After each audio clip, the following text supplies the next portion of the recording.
सी problem आ रही होगी। अब ठीक है। शून्य की खोज किसने की है? आर्यभट्ट ने की है। यदि पूछे अंक, तो आपको पता है अंक किसे कहते हैं? गिनती में प्रयोग किए गए प्रतीक या चिन्ह को अंक कहते हैं। जैसे है आपका 5 है, 7 है, 9 है, ये क्या है? केवल अंक हैं। अभी शून्य की खोज किसने की है? आर्यभट्ट ने। ठीक है। अब आ जाते हैं संख्या किसे कहते हैं? तो अंकों के समूह को संख्या कहते हैं। यहां से अंक उठाओ और एक समूह में लिख दो, वह हो जाएगी संख्या। जैसे 5, 7, 9, 8, 1, ये क्या हो गई? एक संख्या हो गई। जैसे मैं बोलूं 7, 1 आपका 8, 2, 9, यह एक संख्या हो गई। ठीक है। अब आते हैं संख्या पद्धति। ऐसी कोई बुक ही नहीं मिलेगी आपको कि शायद पहला चैप्टर आपका ये ना हो। संख्या पद्धति। हम क्या करते हैं? बुक उठाते हैं, शुरू हो जाते हैं और सीधा आंसर लगाने हो जाते हैं। लेकिन उससे पहले आपको पता भी तो हो कि संख्या पद्धति किसे कहते हैं। यदि इसकी परिभाषा की बात की जाए, क्योंकि मैं बता दूं इनकी परिभाषा कभी भी आपको नहीं आनी, लेकिन आपको हल्का सा बेसिक कॉन्सेप्ट जरूरी है, तभी जाके आप आगे कॉन्सेप्ट से कॉन्सेप्ट जोड़ पाएंगे और सही तरीके से आप तैयारी कर पाएंगे। तो हम बताते हैं संख्या पद्धति किसे कहते हैं। तो ये बोलते हैं कि विभिन्न प्रकार की संख्याओं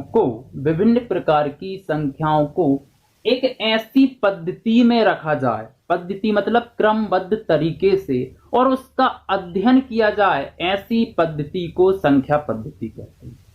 विभिन्न प्रकार की संख्याओं को एक क्रमबद्ध तरीके से रखकर, क्रमबद्ध तरीके से उसका अध्ययन कर जो पद्धति प्राप्त होती है उसे कहते हैं संख्या पद्धति। और आपको पता होगा संख्या पद्धति में आप यही पढ़ते हैं, विभिन्न प्रकार की संख्याओं का गुणधर्म ही पढ़ते हैं, है ना। सम संख्याओं का जोड़ना, घटाना, गुणा, भाग, विषम संख्या क्या हैं, जो भी है सहभाज्य संख्या, भाज्य संख्या, उन्हीं का आप पूरी तरीके से अध्ययन करते हैं। अब आ जाते हैं संख्याओं के प्रकार। तो बहुत सी संख्याओं के प्रकार होते हैं, बहुत सी संख्याओं का आपको पता होंगी, बहुत सी संख्याएं ना पता होंगी शायद आप लोगों को, तो वो भी चर्चा हम करेंगे। लेकिन संख्याओं के प्रकार से पहले समझ लेते हैं गणित के पितामह। गणित के पितामह किसे कहा जाता है? तो गणित के पितामह कहा जाता है आर्किमिडीज को।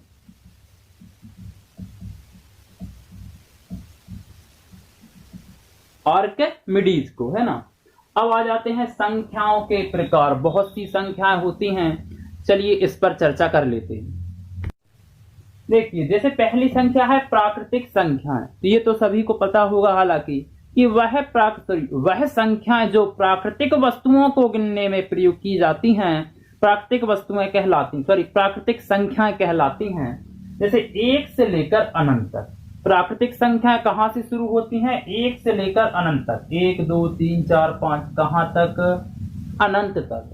चलिए ठीक है। दूसरा आ जाइए पूर्ण संख्याएं। यदि प्राकृतिक संख्याओं के परिवार में शून्य और जोड़ दिया जाए, शून्य, 1, 2, 3, 4, 5, 6, कहां तक? अनंत तक, तो यह संख्याएं अब क्या कहलाएंगी?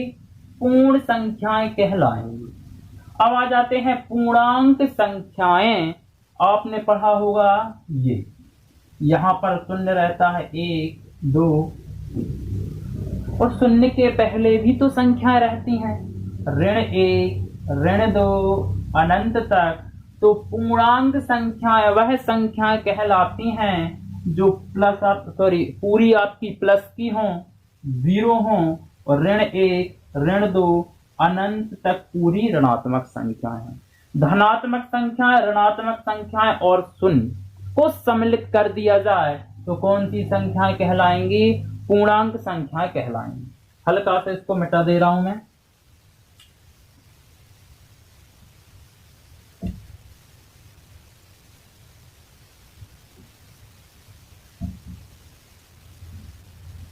ठीक है। अगले पर आ जाते हैं अभाज्य संख्याएं। अभाज्य संख्याएं क्या कहलाती हैं? वह संख्याएं, अभाज्य संख्याएं अगला क्या है आपकी अभाज्य संख्याएं। तो वह संख्याएं, आप कह सकते हैं ऐसी प्राकृतिक संख्याएं जिनके केवल और केवल एक फैक्टर हो।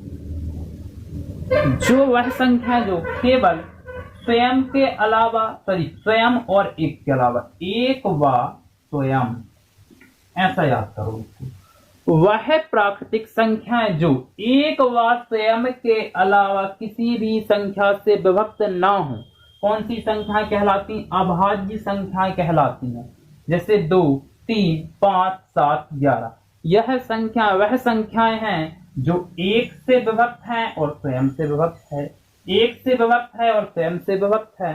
ये सभी संख्याएं एक से विभक्त हैं और स्वयं से विभक्त हैं, इसके अलावा किसी संख्या से विभक्त नहीं।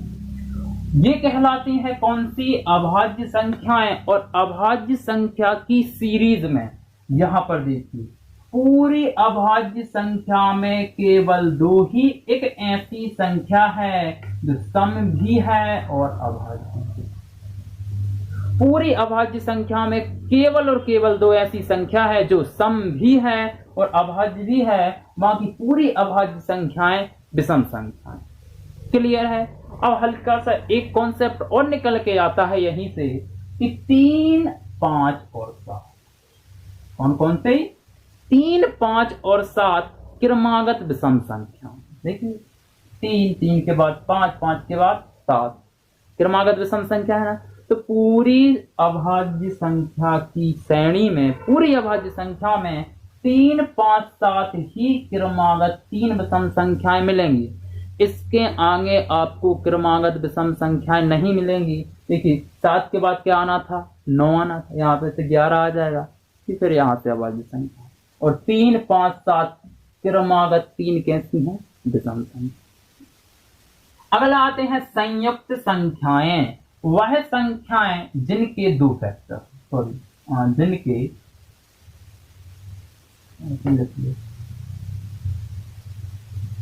जिनके 2 से ज्यादा फैक्टर। संयुक्त संख्या वह संख्याएं जिनके 2 से ज्यादा फैक्टर होते हैं, संयुक्त संख्याएं। जैसे एक के कौन कौन से फैक्टर? 1 है और स्वयं 1 है, तो 1 से चालू नहीं हो पाएगा। 2 से 2 के बताओ फैक्टर 1 है और 2 है। उन्होंने बोला 2 से ज्यादा फैक्टर हो तो 2 भी नहीं है। अब आ जाते हैं 3 पर। 3 के फैक्टर बताइए। तो 3 किस किस से कटता है? 1 से कटता है और स्वयं से कटता है। 2 फैक्टर हैं, छोड़ दो। 2 से ज्यादा फैक्टर होने चाहिए। तो यह संख्या कहां से चालू होती है? 4 से। देखिए 4 1 से कट रहा है, 2 से कट रहा है और 4 से कट रहा है। ये बोला है जिनके 2 से ज्यादा फैक्टर हों, कैसी कहलाती हैं? संयुक्त संख्याएं कहलाती हैं। 4 के बाद क्या आ जाएगा? 6 आ जाएगा। ऐसे चल के आगे बहुत सी संख्याएं अनंत तक चली जाएंगी, संयुक्त संख्याएं। अब इसको हटा दे रहा हूं मैं।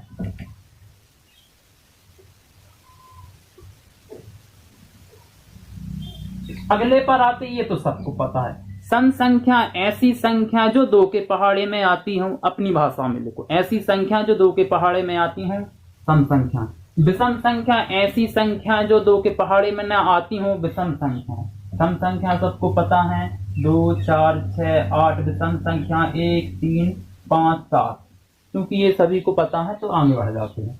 परिमेय संख्याएं वह संख्याएं जिनको P/Q में लिखा जा सके, परिमेय संख्याएं कहलाती हैं। लेकिन Q बराबर नॉट इक्वल 0, ये आपने बहुत पढ़ा है। परिमेय संख्या। अब परिमेय संख्या में कौन कौन सी संख्या आ जाएंगी? देखिए परिमेय संख्या में आपकी 5/4 लिख लो, 3/4। ठीक है। इसको आपको और आगे बढ़ना है तो ऋणात्मक संख्याएं भी परिमेय संख्या में आ जाती। देखिए 5/4, 3/4, जैसे आप लिख लो 4/3 भी परिमेय संख्या है। और मैं लिख दूं यदि 0/5 भी परिमेय संख्या है। हाँ, 0/5 भी परिमेय संख्या है। 0 भी परिमेय संख्या, क्योंकि 0/1 आप लिख सकते हो, है ना। पूरी धनात्मक संख्या परिमेय संख्या में आ जाएंगी। 5 है, 6 है और 7 है, क्योंकि बट्टे में 1, बट्टे में 1, बट्टे में 1। पूरी ऋणात्मक संख्या परिमेय संख्या में आ जाएंगी। ऋण 4 है, ऋण 3 है, ऋण 8 है, क्योंकि बट्टे में 1, बट्टे में 1, बट्टे में 1। तो ये सभी संख्या क्या हो जाएंगी? आपके परिमेय संख्याएं। क्लियर है सभी को? अब आ जाते हैं अपरिमेय संख्याएं। ऐसी संख्याएं जिनको P/Q में नहीं लिखा जा सकता अपरिमेय संख्या कहलाती। जैसे √3 है, √5 है, √7 है, ये सभी संख्याएं कैसी कहलाती हैं? अपरिमेय संख्याएं। इनको P/Q में नहीं लिखा जा सकता। क्यों नहीं लिखा जा सकता? क्योंकि आप √3 का जो मान लाओगे, आप √3 का जो मान लाओगे तो ऐसा आपका अनंत तक आता रहेगा, है ना, अनंत तक आता रहेगा। ना तो इसका प्रॉपर तरीके से अंत होता है, ना ही ये बार बार आती है ना।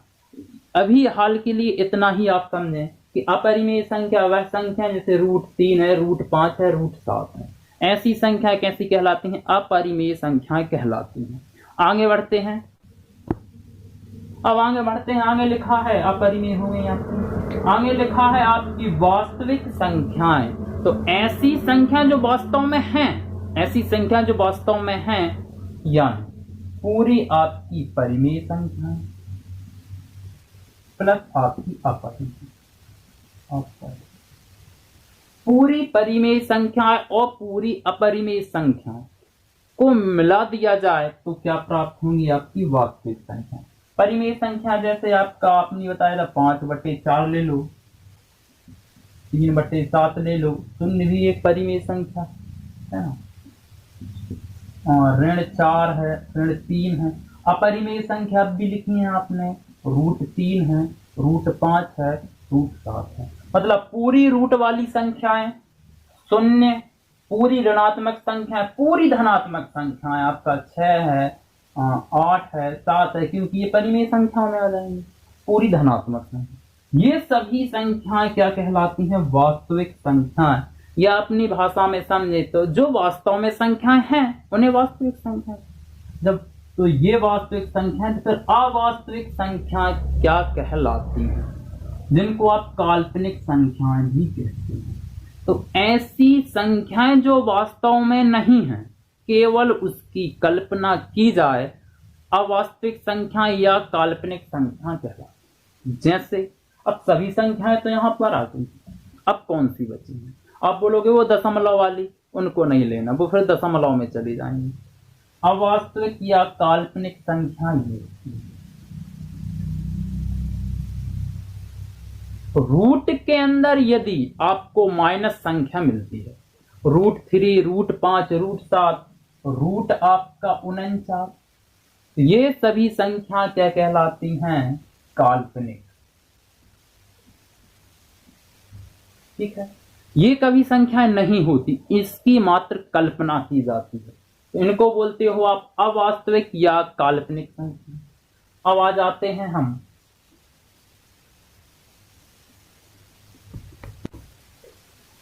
व्हाइट बोर्ड हल्का सा छोटा पड़ रहा है, इसलिए हमने जो हो गई हैं उनको अलग कर दिया है ना।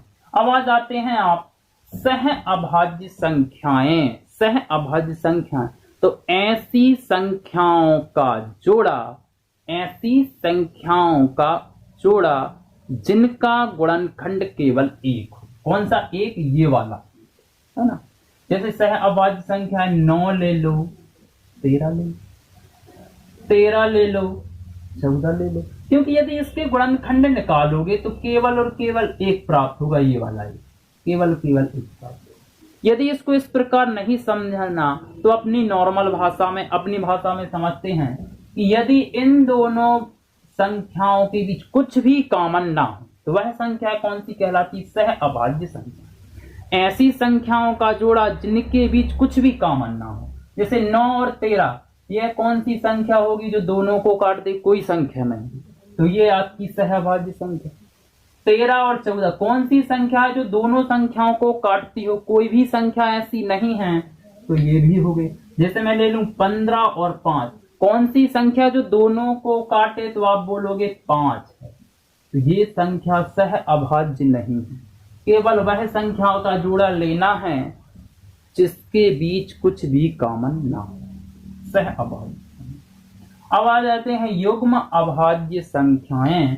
तो ये बोलते हैं ऐसी सह अभाज्य संख्याएं, ऐसी सह अभाज्य संख्याएं जिन संख्याओं के बीच अंतर 2, युग्म अभाज्य संख्या क्या? जैसे आपकी 9 और 11, ये सबसे पहले आप चेक करोगे तो ये आपकी कौन सी संख्या है? सह अभाज्य संख्या है, क्योंकि 9 और 11 के बीच कुछ भी कॉमन नहीं है। लेकिन 11 में से आपने 9 घटाया, कितना आया? 2। जिनके बीच अंतर 2 है वह संख्या कैसी कहलाएगी? युग्म अभाज्य ही रहेगी। सहअभाज्य तो है लेकिन युग्म अभाज्य भी है। अब आ जाते हैं संपूर्ण संख्याएं। संपूर्ण संख्या जैसे 6 हो गई और 28 हो गई। इसको एग्जाम्पल के तौर पर ही समझ सकते हैं। करना क्या है आपको? 6 के गुणनखंड निकालने। 1 है, 1 कभी मत भूलना। 1 है, 2 है, 3 है और 6 है। 28 के निकालोगे तो 1 है, 2 है, 2 के बाद क्या आ जाएगा आपका? 4 है, 7 है और 28। यदि इन गुणनखंडों का योग दी गई संख्या का डबल हो जाता है तो वह संख्या कौन सी कहलाएगी? संपूर्ण संख्या कहलाएगी। चलिए देख लेते हैं। 2 और 1 3, 3 और 3 6, 6 और 6 आपका 12, 6 दूनी 12। इन संख्याओं का योग दी गई संख्या का डबल है, इसलिए यह संख्या कौन सी संख्या है? संपूर्ण संख्या है। जैसे 28 है, कर लेते हैं। 1 और 2 आपका 3, 3 और 4 आपका 7, 7 और 7 आपका 14। एक संख्या और यहाँ पर रह गई है 14, और 14 और 14 फिर जोड़ दोगे तो 28, और बाजू में फिर से 28 है तो 28 और जोड़ दोगे तो 28 दूनी आपका 56। दी गई संख्या का डबल है, इसलिए 28 भी आपकी कैसी है? 28 भी आपकी संपूर्ण संख्या है। बढ़ते हैं अगले कॉन्सेप्ट की ओर। फिर से बता दूं, व्हाइट बोर्ड हल्का सा छोटा पड़ रहा है। अब आ जाते संपूर्ण संख्या हो गई। पूर्ण वर्ग संख्या, ये तो सभी को पता है, वह संख्याएं जो किसी ना किसी संख्या का वर्ग है। जैसे 1, 2,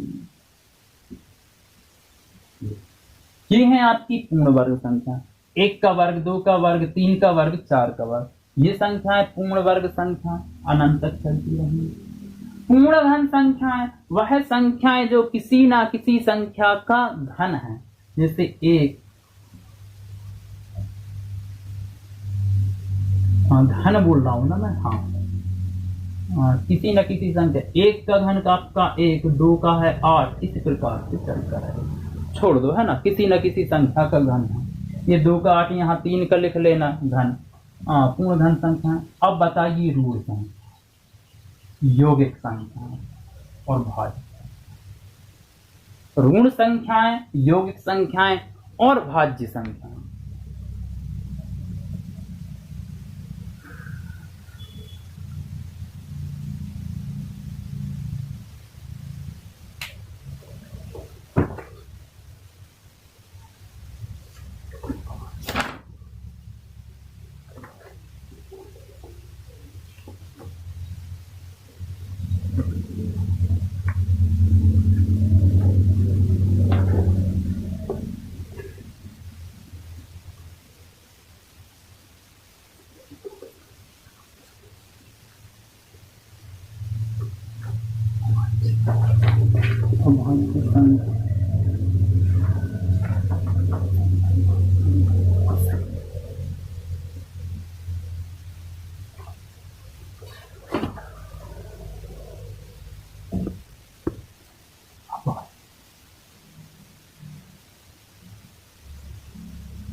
चलिए बात कर लेते हैं ऋण संख्याएं। तो आपको बता दूं, अभाज्य संख्याओं को ही ऋण संख्या कहते हैं। जैसे यौगिक संख्याएं, यौगिक संख्याएं आपने पढ़ा था संयुक्त संख्याएं जो 4 से चालू होती थी। संयुक्त संख्याओं को ही यौगिक संख्या कहलाते हैं और संयुक्त संख्या को ही भाज्य संख्या कहते हैं। मतलब भाज्य संख्याएं, यौगिक संख्या और संयुक्त संख्या एक ही है, और रूढ़ संख्याएं अभाज्य संख्याएं। तो यहाँ पर हमारा ये कॉन्सेप्ट समाप्त होता है, संख्याएं एवं उनके प्रकार। मिलते हैं हम अगली वीडियो में।